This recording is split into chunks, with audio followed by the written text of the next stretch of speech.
بدعة ضلالة وكل ضلالة في النار. فقد قال الله تبارك وتعالى في كلامه المجيد وفرقانه الحميد.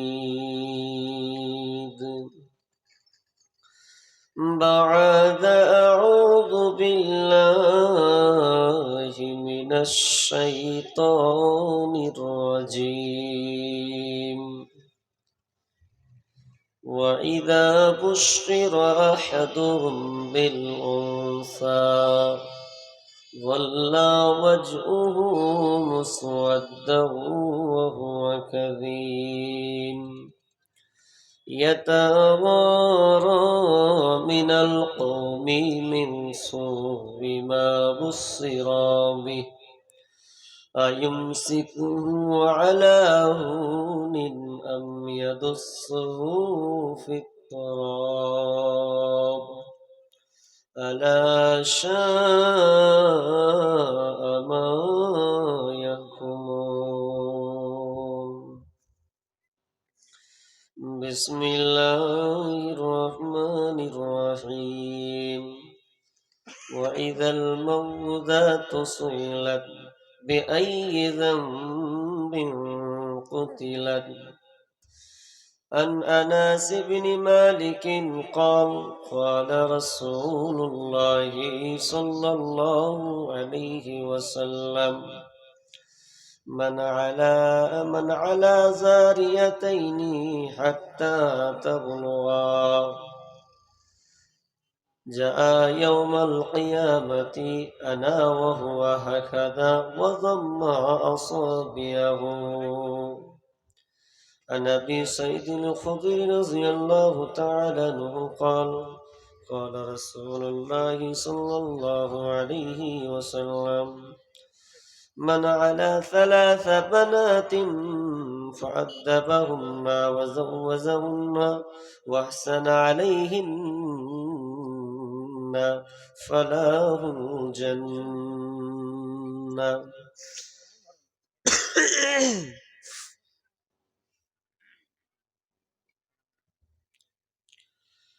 এত দুঃখ রাখব কোথায়, রাখার জায়গা নাই ভাইরে। এত দুঃখ রাখব কোথায়, রাখার জায়গা নাই। আমাদেরই কপালেতে শান্তি বুঝি নাই ভাইরে। আমাদেরই কপালেতে শান্তি বুঝি নাই। এত দুঃখ রাখব কোথায়, রাখার জায়গা নাই ভাইরে। এত দুঃখ রাখব কোথায়, রাখার জায়গা নাই। আমাদেরই কপালেতে শান্তি বুঝি নাই ভাইরে। আমাদেরই কপালেতে শান্তি বুঝি নাই। 5 ওয়াক্ত নামাজ পড়ে কপালে তার দাগ, মক্কাতে যাই নামের আগে লাগাই হাজি সাব।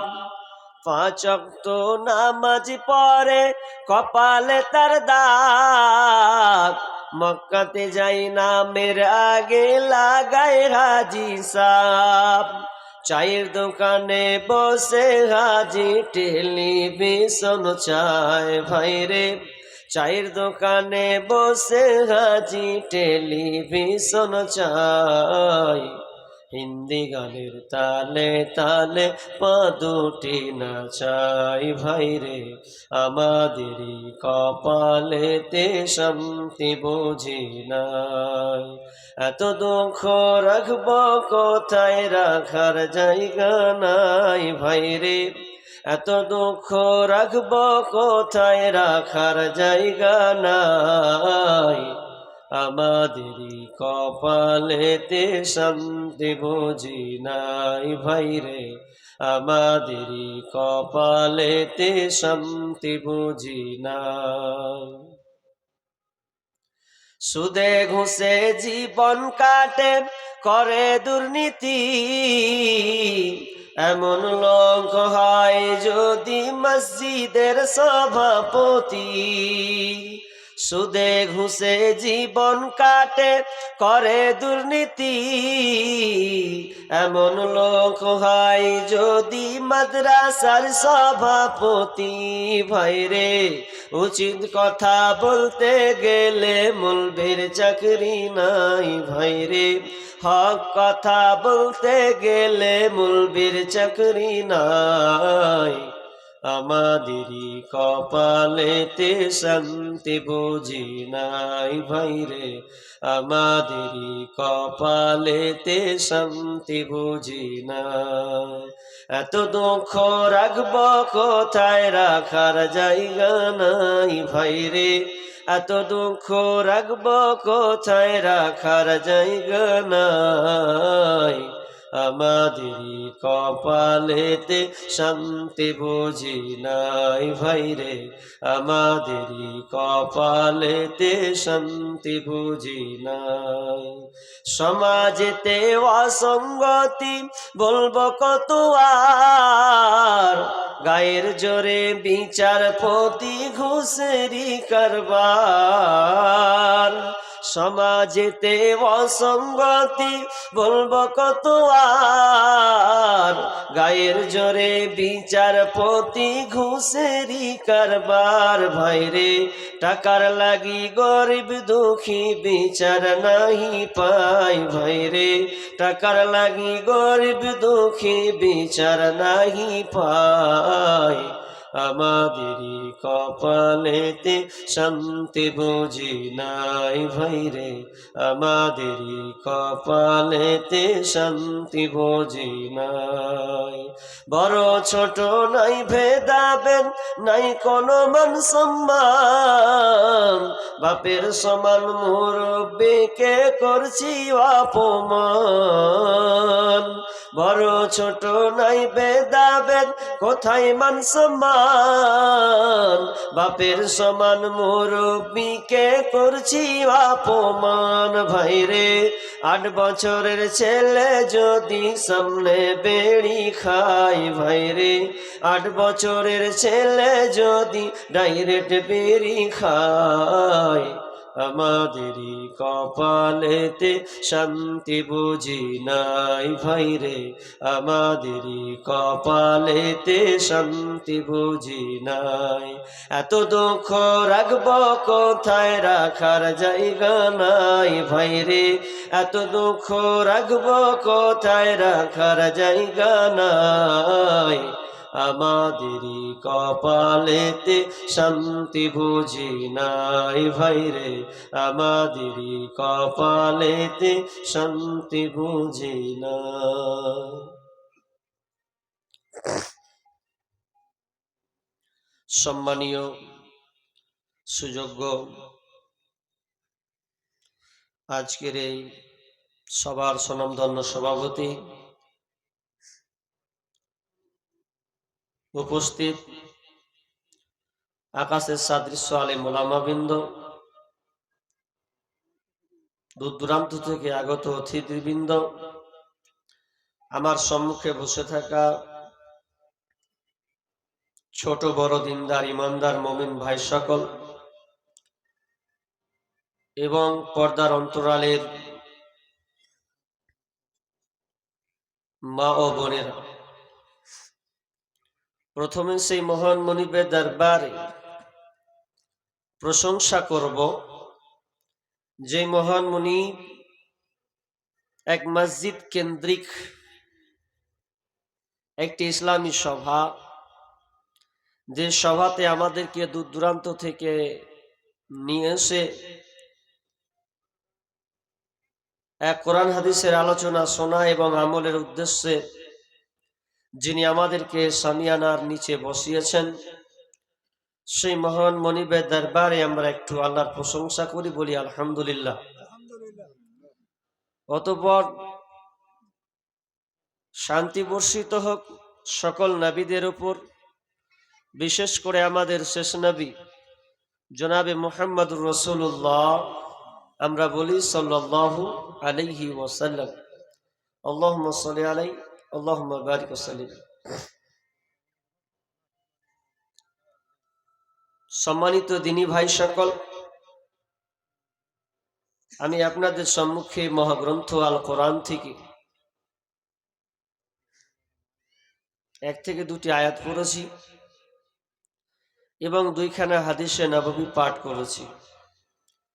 এই আয়াত এবং হাদিসকে সামনে রেখে আমি এক গুরুত্বপূর্ণ বিষয় নিয়ে আলোচনা করব বলে নিয়ত করেছি। যদি মাবুদ আমাকে বলার তৌফিক দান করেন, ওমা তৌফিক ইল্লা বিল্লাহি তাওয়াক্কালতু ওয়া ইলাইহি উনীব। তবে দুঃখজনক যে শ্রোতা সামনে কম, এই জন্য দেখেন শ্রোতা যেমন থাকে, বায়ানের প্রবণতা, বায়ানের ধারা তত লম্বা বা তত ভালো ফুটে ওঠে। আর তাছাড়া মাধ্যমিক পরীক্ষা মনে হচ্ছে নাকি, পরীক্ষা শেষ হতে চলেছে, যা হোক পরীক্ষা শেষ হয়ে গেছে নাকি? আচ্ছা, উচ্চ মাধ্যমিক চলছে। তো এরপরেও তো শ্রোতা কম হওয়ার কথা নয়। আসলে মেলাটা আছে ওইদিকে, তো সব মেলাতে ওই খালাতো বোন আর খালাতো ভাই 2 না মিলে ওখানে আছে। ওই জন্য প্যান্ডেলের সামিয়ানা দেখবে কি করে ওরা? এটা ভুল। প্রায় গোড়া থেকে বলতে আসছি যে চেষ্টা করেন মেলা মুক্ত করে জালসা করার। মানে একটু ভয় লাগবে যে মেলা করে তো লোক হবে না, এটা মিথ্যা কথা। কিন্তু প্রায় জায়গাতে দেখেছি, অনেক জায়গাতে মেলা বিহীন জালসা করেছি, শ্রোতা মাশাআল্লাহ হয়েছে। তবে হ্যাঁ, বেশি লম্বা হয়ে গেলে শ্রোতা থাকে না। ইনশাআল্লাহ আপনারা যে কটা আছেন, এই কটাকে আমি কোরআন এবং হাদিস থেকে মেসেজ দেব। যদি আপনারা ধৈর্য সহকারে থাকেন, আচ্ছা আপনারা থাকবেন তো? কটা লোক থাকবেন? হাত তুলেন তো দেখি, কটা লোক থাকবেন?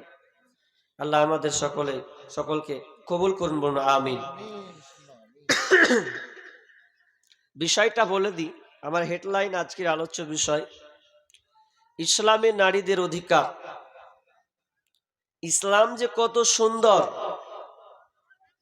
ইসলাম এতটা পারফেক্ট, এতটা উন্নত, পৃথিবীতে যত ধর্ম আছে এই ইসলামের কাছে কোনো ধর্ম টিকতে পারবে না, আসতে পারবে না। কারণ এই দিন ইসলাম, এই মনোনীত দিন একমাত্র আল্লাহর পক্ষ থেকে এসেছে। বাকি পৃথিবীতে যত ধর্ম আছে এগুলো মানুষের বানানো। ইন্নাদ-দীনা ইনদাল্লাহিল ইসলাম, আল্লাহর কাছে মনোনীত দিন ধর্ম হচ্ছে ইসলাম। এই ইসলামে নারীদেরকে কি অধিকার দেওয়া হয়েছে, এ ব্যাপারে আপনাদের কিছু তথ্যবহুল আলোচনা, সংক্ষিপ্ত বিবরণের চেষ্টা করব ইনশাআল্লাহ। কিন্তু আলোচনা প্রেক্ষাপট করতে গিয়ে আপনাকে আমাকে আগে জাহেলিয়াত সম্পর্কে ধারণা রাখতে হয়। যদি জাহেলিয়াত সম্পর্কে ধারণা আমাদের না থাকে, তাহলে আমরা বুঝতেই পারবো না যে ইসলাম নারীকে কি দিল। জাহিলিয়াত কর্মকাণ্ড, এই জিনিসটা যখন আমি আপনি জেনে ফেলবো, তখন জানবো যে ইসলাম তাহলে কতটুকু নারীকে মর্যাদা দিয়েছে। শুধু নারীকে নয়, ইসলাম সবাইকে সমান অধিকার দিয়েছে। ইসলাম চাই শান্তি, শান্তি, শান্তির বার্তা পৌঁছাতে। যে কোনো ধর্মের লোক হোক না কেন, যে কেউ ইসলামের সুশীতল ছায়াতে আসতে পারে। যেও কোনো ধর্মের লোক হোক না কেন, এই কোরআন হাদিসের আলোচনা শোনার সবার অধিকার আছে। কারণ কোরআনটা শুধু মুসলিমদের জন্য নয়, গোটা পৃথিবী মানুষের জন্য। কিন্তু দুঃখ লাগে যারা ইসলামকে না জানার কারণে যারা পায়তারা করছে সোশ্যাল মিডিয়াতে, মুসলিমদেরকে সন্ত্রাসবাদ বলে আখ্যা দেওয়া হচ্ছে, ডাকাত বলে আখ্যা করা হচ্ছে, চোর বলে আখ্যায়িত করা হচ্ছে। তারা বলছে যে এই ভারতবর্ষে মুসলমান যারা, তারা মসজিদ ভেঙে, মন্দির ভেঙে মসজিদ করেছে, যদিও ইসলাম পারমিট করে না। ইসলাম এটা বলেনি। হাদিসে আছে যদি জোরপূর্বক করে কোনো মন্দিরকে ভেঙে মসজিদ তৈরি করা হয় তাহলে ওই মসজিদে কোনো সলাতি হবে না। তাহলে ইসলামে যদি এটা আমাদের শিক্ষা দেয় তাহলে তো আমরা কোনো মসজিদ ভাঙতে যাব না। কারণ লাভ কি? কারণ এখানে ইবাদতই কবুল হবে না, আর আমরা মসজিদ করছি আল্লাহকে ডাকার জন্য, ইবাদত করার জন্য। অথচ আস্তে আস্তে আস্তে আস্তে মসজিদের উপরে টার্গেট করা হচ্ছে। বর্তমান আজ 2-3 দিন থেকে আদিনা মসজিদ আপনাদের পাশে মালদা, এই আদিনা মসজিদকে কেন্দ্র করে আজকে কিছু দল, কিছু ঘরোয়া, তারা দাবি করছে যে এটা ছিল আদিনাথ মন্দির। আদিনা মসজিদকে বলছে আদিনাথ মন্দির এটা ছিল। কিভাবে? একজন প্রশাসন বলছেন যে এটাতে প্রমাণ পেশ করো। বলছে প্রমাণ কি আছে? দেখো না আমরা এখন পূজা করছি। প্রশাসন বলছে যে কি প্রমাণ আছে? বলছে আমি যে পূজা করবো ফের আবার এতে মানার ফের কি প্রমাণ আছে? কত মূর্খাম কথা! দেখেন, এটা কোনো কথা হলো? আমি যদি বলি যে এটা আমার বাড়ি, পাশের বাড়িটা এটা আমার বাড়ি, ও যদি এখন দলিল চাই, আচ্ছা দলিল যদি না দিয়ে আমার বাড়ি হবে? হবে না তো। তো বলছে এটা যে আমার বাড়ি লয়, এটা কি প্রমাণ? উল্টা আমাকে বলছে এটা যে তোমার, এটা তোমার বাড়িটা, কি প্রমাণ? মানে এমন ভাবে ছলনা করা হচ্ছে যা বলার কথা নয়। অথচ এটা বাদশাহ সেকেন্দার শামসুদ্দিন ইলিয়াস, তার পুত্র, কয়েকটা পুত্র, সুযোগ্য পুত্র হচ্ছে শাহ সেকেন্দার বাদশাহ, তিনি এই আদিনা মসজিদ নির্মাণ করেছিলেন 1353 থেকে 89 এ পর্যন্ত তারা এই মসজিদকে তৈরি করা হয়েছে। তো এখন তারা দাবি করছে না এটা মন্দিরকে মসজিদ করা হয়েছে। তোমরা প্রমাণ বের করো না, তোমাদের হাতে তো সবই। তোমরা আজকে ভারতকে হাতে পেয়েছো বিধায় তোমরা সংবিধানকে পর্যন্ত মেনে চলো না। আর মুসলিম যদি সজাগ না হয়, আজকে বর্তমান মুসলিম যদি না জাগে, তাহলে অবস্থা করুণ হয়ে দাঁড়াবে। মুসলমান, তোমাকে জাগতে হবে। তুমি ঘুমিয়ে আছো কেন? ঘুমিয়ে থাকার কারণে আমাদের অবস্থা।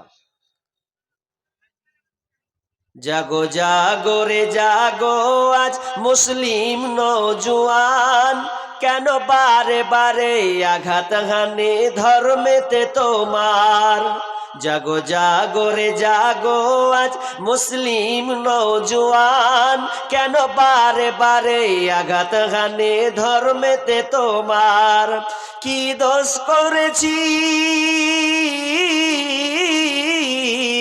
কি দোষ করেছি বল গো সরকার বাহাদুর, মুসলমানদের প্রতি কেন গো তুমি হও এত নিষ্ঠুর। কখনো বা সন্ত্রাসী বলে মোদেরকে ছাটাও, কখনো বা চোরের দায়ে জেলেতে ভরে দাও। কখনো বা সন্ত্রাসী বলে মোদেরকে ছাটাও, কখনো বা চোরের দায়ে জেলেতে ভরে দাও। আলেম উলামা,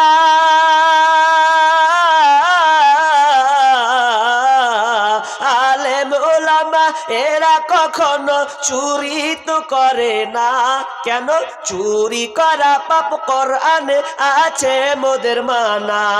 জাগো জাগো রে জাগো আজ মুসলিম নওজোয়ান, কেন বারে বারে আঘাত হানে ধর্মেতে তোমার।